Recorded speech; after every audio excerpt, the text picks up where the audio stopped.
Sorry. All right. Yeah. Okay. So I want to make sure I'm just kind of not in the way. Can everybody see? What I'm going to do is, can everybody see on top here? I'll try to do as best as possible. Kind of do a little scanning. Okay. So first we'll kind of go on the red. What does color mean? Oxygenated. Good. Not artery vein. Red's oxygenated. Blue's deoxygenated. So if I'm talking about the red branches, what is that? Well, because oxygenated, right? Yeah. It's going away or towards the heart? Oh, yeah, it's away from the Yeah, AOA veins would be vente aqui, towards the heart. Okay, so this red, what is this red one going to the skull? Is it internal or external? External. So what would it be? What would this be called if I put a branch out on here on the red one? external carotid artery. Carotid artery. Okay, good. So let's talk about what it does. Where does it get its supply from? Where's the oxygen coming from? Common carotid. Okay, from the common carotid to the Or to the skull. Good, good. So now, I do not believe we have internal carotid that you can really see here, but what would the internal carotid do? To the inside of the brain, like the circle of Willis. Yeah, so like the inside for the brain. Okay, so on the cadavers, if we open the cadavers today, I'll show you external, internal, you can actually see that. Okay, so the blue, what's the blue? Okay, good. So what would this one be called? That's taken it from all the oxygen's been used up by the skull. Now the blue takes the deoxygenated. So from the skull to a certain location. But what's this one called first? External what? Jugular. Good. External jugular goes from the skull to where? Subclavian or brachial Well, is there such thing as a? I just open it up. Is there such thing as a common jugular? No, but the flat man shows there's a common jugular. That's why I hate the flat man. Can everybody see? It's going to be a little more difficult. I'll kind of do it on this side. Do you see this and these structures? Mm-hmm. Okay, so external, internal, jugular. Okay, on this side, external, internal. Hopefully I'm getting that. I can't even see it. Okay, so I want to get in the way of the camera here. I'll just do this. Okay, so external jugular, internal jugular. Does everyone see that? Okay, on this side, you really can't tell if it's external or internal.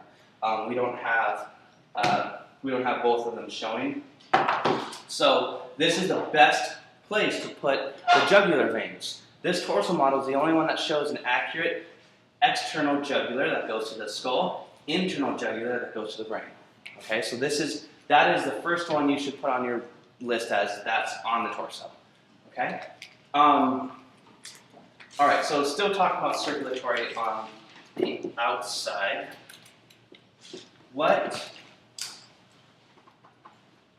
is this one underneath the arm? Axillary, everyone agree? What does the axillary do? It's coming from where to where? Is it red or blue? I can't see. Sorry, underneath here, this blue one. Oh. So the what? It's coming from the subclavian vein and going to. Well, so what do veins do? Go towards the heart. Yeah, they go So going from the brachial to the what? subclavian. Someone agree? Yeah, to the subclavian, which is right here. Okay. So how many brachiocephalic veins do we have? And what is a brachiocephalic? Before we go to brachiocephalic vein, brachiocephalic artery, what does brachiocephalic mean? Come on. Well, yeah, brachium cephalic, right? So brachial is going to the arm, cephalic has to be going to the head. Okay, so if we're talking about the blue, we're going from axillary to subclavian, right into the brachiocephalic. Okay, on this side, I would always use the left side because it's a little better. You can actually see it. Where you see the subclavian, which becomes the brachiocephalic here. So you notice the left side brachiocephalic is a lot larger than the right side. Okay, we could all talk about why if you guys want to, but I don't want to waste too much time. Okay, so if we're talking about the external jugular, where does it drain into again? Would you call it subclavian or would you call it brachiocephalic? Sorry, Is that right where the mark is? Right when it hits there becomes the subclavian, or? Kind of. This one, if you did say subclavian, that teacher should be okay with that. But like if you see the external is kind of still on the subclavian, then the internal, that's when it actually becomes that brachiocephalic. Okay, so that's a little more tricky. So if you actually want to go up here later, I could show you what I'm talking about. That might help you a little more. Okay, so before we kind of go a little more on the inside, let's go to the bottom ones that we can see here. What would this blue one be? On the inside of the leg. The great sadness. Yeah, the great saphenous on the inside of the leg. What does it do? Does everyone remember? Do you say just from the foot and the, you said say medial leg? Yeah, pretty much from the foot all the way up to, I guess, doing all the lower limbs and goes. Where do you think it goes? It goes straight into the. Anyone know? Where do you think it goes? Inferior medial. Great saphenous kind of comes up and then goes into. Is there a femoral? Is it femoral or is it external iliac? What do you guys think? Oh, I External iliac. What do you think, Kelly? No, I shouldn't put her on the. Okay, so think about it. So the great saphenous, and you can use the flat man. Look at the great saphenous kind of coming up. Does it go on the external, or is it going right on the femoral, or is it going on the popliteal? Does it go? How far does it go up? Does it go all the way up your leg, or does it only go halfway up? Okay, I'll let you guys think about that. We'll get the flat man. I'll show you that one. So the great saphenous, that one we probably won't use because we have a really good example on the flat man. Okay, I just want to make sure to show you could see the great saphenous. What would this one be? The red one. Femoral artery. Good. So femoral artery. Okay, so before we kind of get on the inside, this is kind of where it's going to jump a little bit. Okay, so let's talk about lymphatics. Okay, so if everyone can see kind of where you think it would be, what would these be? That's kind of in the back of your throat. That all their purpose really is to swell up and hurt. Yeah, your tonsils. What's the actual name? Can you just say tonsils? Palatine tonsils. Good. What do they do? What do the palatine tonsils do? What do you think they do? Why do they swell up? Just randomly? Fight infection or? Yeah, they're helping the body against when you breathe in or when you swallow, or what is that called when you breathe in versus breathing out? Inhaled, or when you eat, ingested foreign objects. So these palatine tonsils, even though people think, well, if you took them out, they really don't have a purpose, which they really, you're not going to die if you take them out. They protect you against inhaled and ingested foreign material, foreign objects, bacteria, whatever is getting inside. Okay? Good. So palatine tonsils. Now if you look on the bottom here, right below the mandible, what would this be? Below the mandible. Submandibular what? Gland? Yeah, so what do you think it would do? I don't think you need to know the glands. I think it's more, is it more that? More the lymph? I think it's more the lymph. Yeah, I think it's just the lymph thing. Just make sure. Yeah. Wait.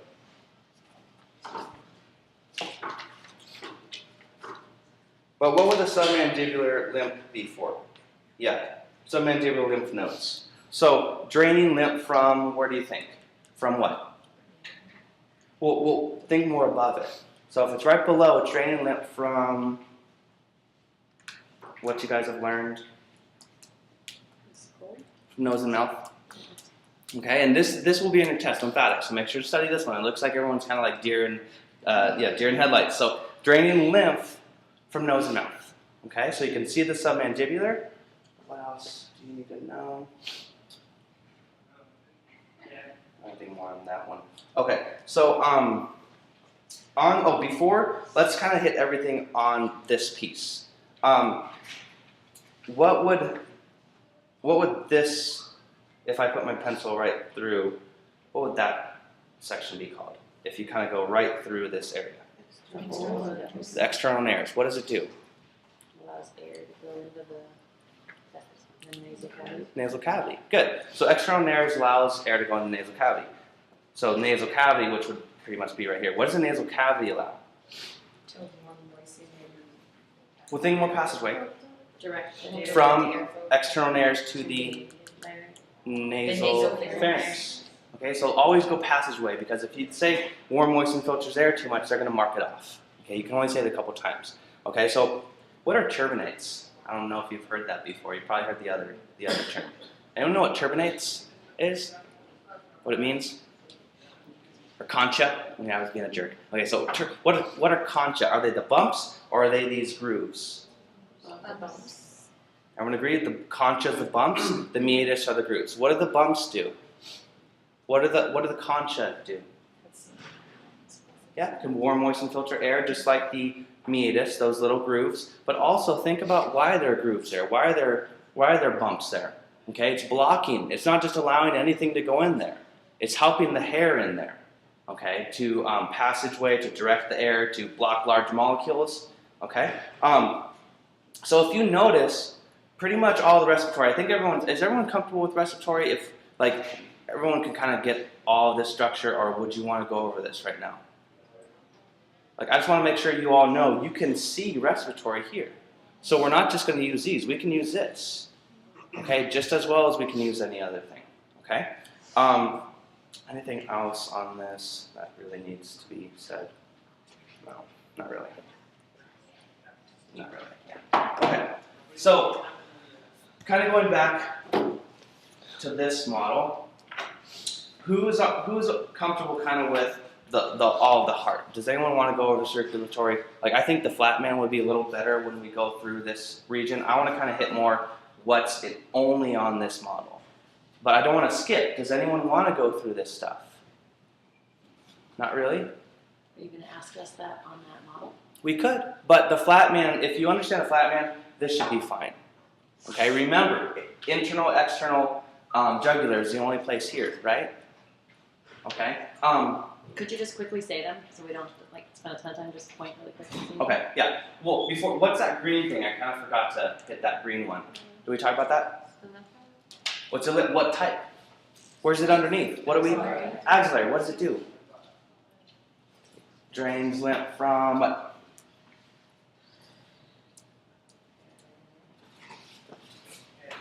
Chest. From breasts, our chest, to where is it? Yeah. So drains lymph from the breast, lower, from the upper limbs, kind of all this region, all the way into what? Have you guys studied in our lymphatics or not really? No. Okay. So I'm not gonna beat you guys up. Okay. So it's just draining. If you just say drains from breast and surrounding areas, that should be okay. Okay. So if we had these ducts, one is called the lymphatic duct, one is called the thoracic duct. Which one does the most the body? Because remember, there's one that does 3/4 of the body and one that does 1/4 of the body. Or you could say 1/3, 2/3. Does anyone remember, is it the thoracic duct that does the main or the lymphatic duct?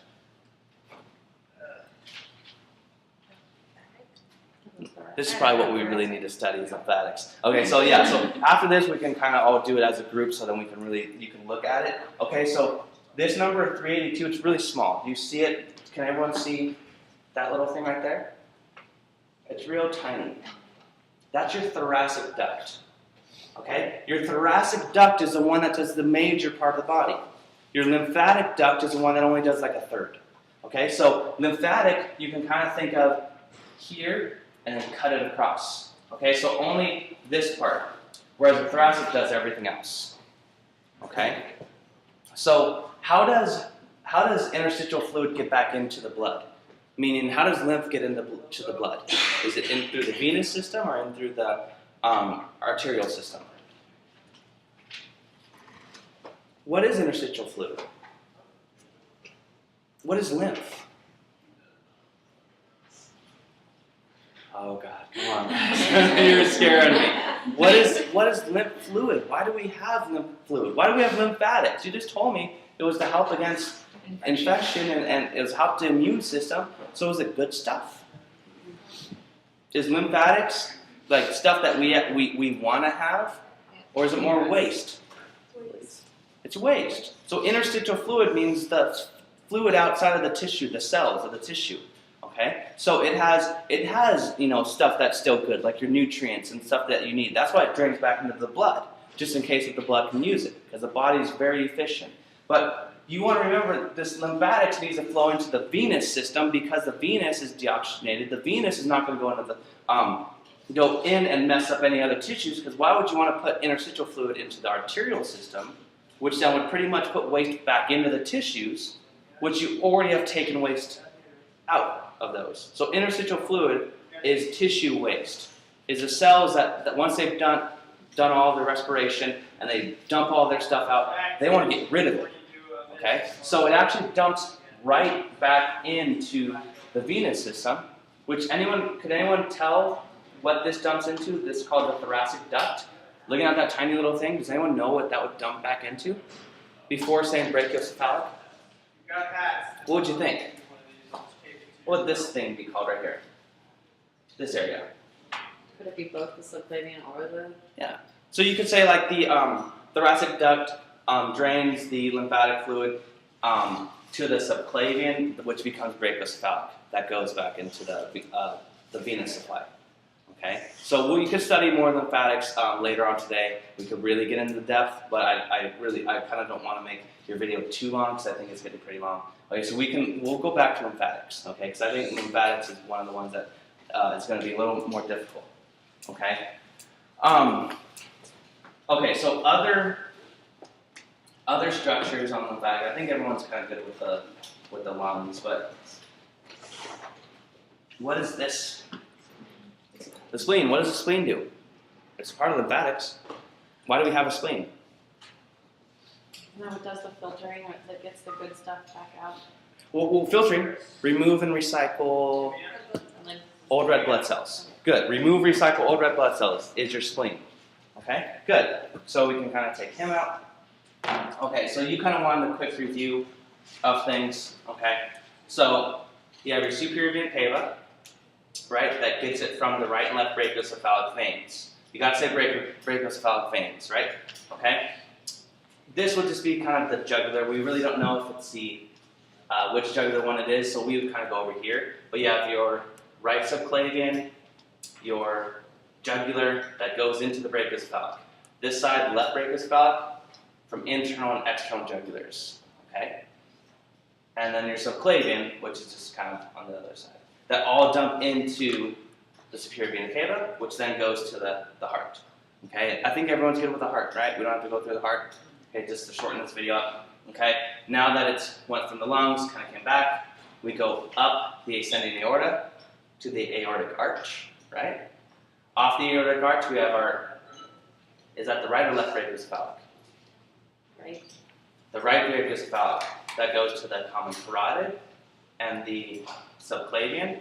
Then we have this left one that branches straight up. Why is there only one brachiocephalic on the arterial versus there's two on the venous?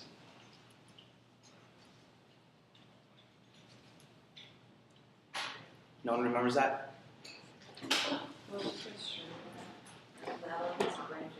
Yeah. So it's where the heart sits. Whereas the venous, notice it's kind of a little farther out, so it needs to branch. The brachiocephalic is more like an extension cord. You can think of it as a branch. Okay, so we have the left common carotid and the left subclavian. Okay, so now the ones that I really think you really need to get into, the ones that you cannot see anywhere else.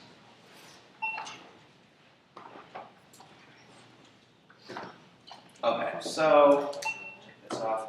Okay, what are these called? The arteries and veins that are in the chest, Intercostal. like these intercostals. So what does the red one do? What does the red intercostal do? Oxygenated blood from the. Do you say the descending aorta? Yeah, from the descending aorta to what? Intercostal. Intercostal chest muscles. Good. So now once they've been used, the oxygen's been used, what happens now? How do they go back? The intercostal vein to the, depending on what side. Good, depending on what side. So notice on the left side, do you see this? I'll have to go on this side. Do you guys see that little pole that's kind of going down? Then you have all your intercostals. Okay, everyone see that? On this side, everyone see that? Okay, so what is that called? The one that drains all of the left intercostal muscles and chest muscles and go drain it. The what? The hemiazygos, right? Because the hemiazygos takes it to what? The azygos. Good. So what we would say is you have your intercostal veins. The intercostal veins drains DO2 blood from the intercostals and chest muscles to that hemiazygos, which then goes to the azygos. Everyone know what the azygos is? This little heart right here? So now if we go on the right side, if we have the heart like this, it's on the left side. If we're on the right side, notice where the azygos is. Okay? It's already on the right. So all of the right intercostal veins drain DO2 blood from the intercostals and chest muscles straight to the azygos, which then goes into what? Is it superior? Superior vena cava. Okay, whereas notice, here's the azygos on the right side. The left side, a lot of people always get this wrong. They think the right side has the hemi, because the left side is where the heart's at. But look at where the azygos is. If it's more towards the right, the left has a hemi that goes across the body to the azygos, which then goes into the SVC. Does that make sense? Yeah? Okay, cool. Okay, so everything else, you guys should be comfortable with all this stuff. We can do the flat man because it's kind of too hard to be reaching over, whereas a flat man I can go real fast over them. The things you cannot see are these. Anyone know what these are called? Those ones that are kind of branched out, the blue ones, branching off of the inferior vena cava. Nobody knows what these are? Gonadal. Okay, so the gonadal arteries you can see clearly on the flat man. The gonadal veins are not there. This is another one where we can only put on the flat man. Okay, so the gonadal vein, which one is this one right here? What gonadal vein is this? You mean left or right? Yeah. Left. Where does it go? Look at it. Look where it goes. If this is the right one, do you see this little lump? It's cut. Do you see that little lump that's right there? Where does the right one go? Where is it on?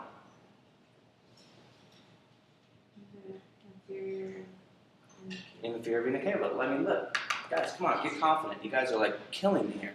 Okay, so inferior vena cava, it's right off of it. Where does the left one go? Is it on the inferior vena cava? Branches It's off. Yeah, where does it go? Is that the renal? Exactly. Oh. The renal. That's important, okay? The left one, left gonadal goes to the renal first, then goes to the inferior vena cava. So This that, will be on the test. that whole This is branch all- that Wait, comes can you off say that again? is the renal, all the way from the superior vena cava over is the renal? I thought it just became the renal in front of the, This whole thing is your renal. all the way across to the vena cava. I mean, you could think of, look at where it connects. Here's the gonadal that goes right off the renal. Okay, so if it helps you, you can kind of think of it all the way across, but there's other stuff. This is kind of talking more about the hepatic portal system, but look at the left one goes off the renal. Okay, that's very important. That's the only place, except for the abdominal pelvic, those big ones, you could really see the gonadal veins very well with the gonadal arteries. So I probably studied that one a little better because I could see it better. Okay? If anyone has a question with that, just tell me and I can show you exactly what I'm talking about. Okay? So things on the torso model that we cannot use anywhere else. Remember, hemiazygos. Okay? Gonadal, except for the abdominal pelvic. What's this one? What lymph node is that? The one here on the crotch. What do you call the crotch? The groin area. Inguinal. Good. Yes, the inguinal, right? So all lymphatic is on this guy, except for the baby, we have one on the baby. What's this one? Thymus. What does it do? Yeah, so it helps immature to develop. Where does it go after? When do we lose the thymus? 18. 18. Why? Why is it gone? Why do we no longer need the thymus? What's that? Yeah, so where are the T cells being made though? Where's all that being made? Why you said we already have the developing immune system, but do you guys remember red bone marrow? What does red bone marrow do? Everyone remember that or no? It helps with that. So pretty much the immature B, T cells, all of that immune that helps it, takes it and gives, introduce it to the red bone marrow, and the red bone marrow takes over.